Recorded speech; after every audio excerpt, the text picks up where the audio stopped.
Bonjour à tous, c'est Claudia Stéphane, hypnopraticienne spécialisée dans la thérapie pour les hypersensibles et les surdoués. Bienvenue à tous sur ma chaîne. J'avais dit dans le podcast précédent que j'allais aborder le sujet des causes émotionnelles de la prise de poids. Je tiens à vous rassurer tous ceux qui est intéressés par cette thématique que je n'ai pas oublié. Le travail est effectivement en cours. Ça durera un peu plus parce qu'il y aura aussi une séance d'hypnose pour traiter cela.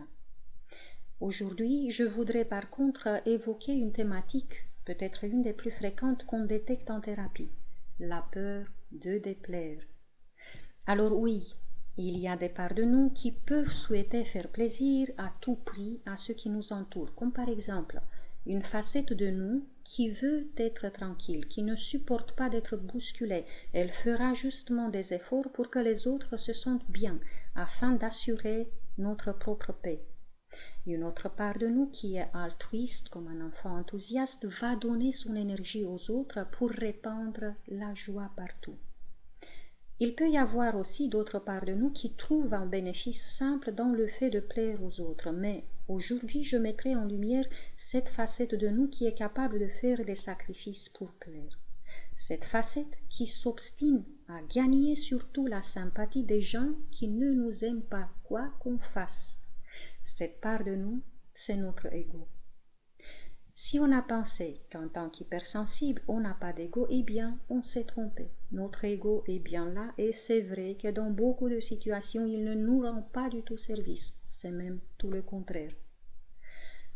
Pour un hypersensible, il n'est pas difficile de prendre soin des autres. Le plus difficile est de commencer à faire attention à soi. Il ne s'agit pas d'être égocentrique, mais de ne pas négliger le bien-être de son corps et de son esprit. Si vous avez eu une vie compliquée avec des bas vertigineux, des descentes en enfer, c'est parce que vous n'avez pas eu l'habitude de vous respecter et de faire les choses en fonction de vos besoins. Les complications les plus importantes dans la vie d'un hypersensible sont dues peut-être au fait qu'il ne s'occupe pas de ses propres besoins, mais de celles des autres.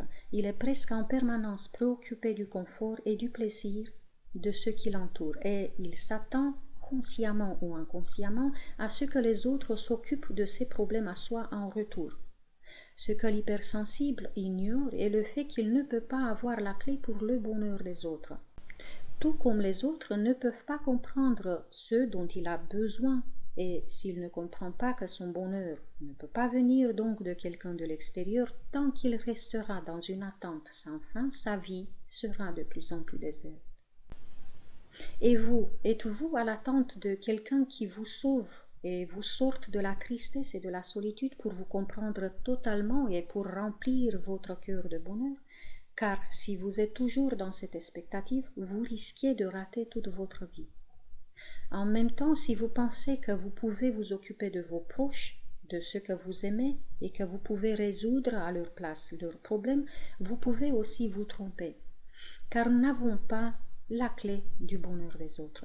Dans le monde matériel, on est séparé physiquement. C'est le symbole du fait que chacun a son individualité et sa propre expérience à faire. Personnellement, lorsque je me connecte en séance à l'inconscient de l'autre, je peux capter beaucoup d'informations, sans doute ce qui est nécessaire pour le travail en soi. Mais je ne peux pas rentrer dans ce qui est la spécificité du chemin de vie de la personne, car chacun doit trouver en soi la réponse. En essayant de plaire aux autres, en essayant d'être trop gentil, on franchit souvent des frontières qu'on ne devrait pas transgresser. Et c'est surtout l'ego qui s'obstine parce qu'il n'accepte pas la défaite. Des parts de nous évoluées comprennent les limitations humaines et savent que les autres nous voient à travers leurs filtres. Aussi que ce regard faussé est temporaire. Quand on suit l'ego, on fait tout pour les autres, pour qu'ils s'occupent de nous en retour et qu'ils satisfassent nos besoins. Quand on suit le chemin du cœur, quand on suit la guidance intérieure, on compte sur notre grand être qui a une plus large perspective et voit ce que l'être humain ne voit pas. Ça nous aide de comprendre que notre ego nous pousse à faire d'énormes efforts, voire des sacrifices, des fois même insensés, rien que pour plaire. Ou plutôt plaire à l'ego des autres, car l'être profond en chacun de nous ne peut qu'aimer son prochain. En conscientisant ceci, on prend de la distance par rapport à cette part de nous qui a comme unique rêve de faire bonne impression, d'être parfaite aux yeux de tout le monde. Ça nous aide aussi de comprendre qu'il y a une part de nous qui n'a que faire de l'approbation de ceux qui nous entourent. Cette part de nous a quelque chose de plus important à faire ici. Elle n'est pas venue dans ce monde pour faire plaisir à l'ego des autres. Et on a vraiment besoin de choisir laquelle de ces identités de nous-mêmes on va suivre. Jusqu'à la prochaine fois, je vous embrasse tous très fort. Prenez bien soin de vous.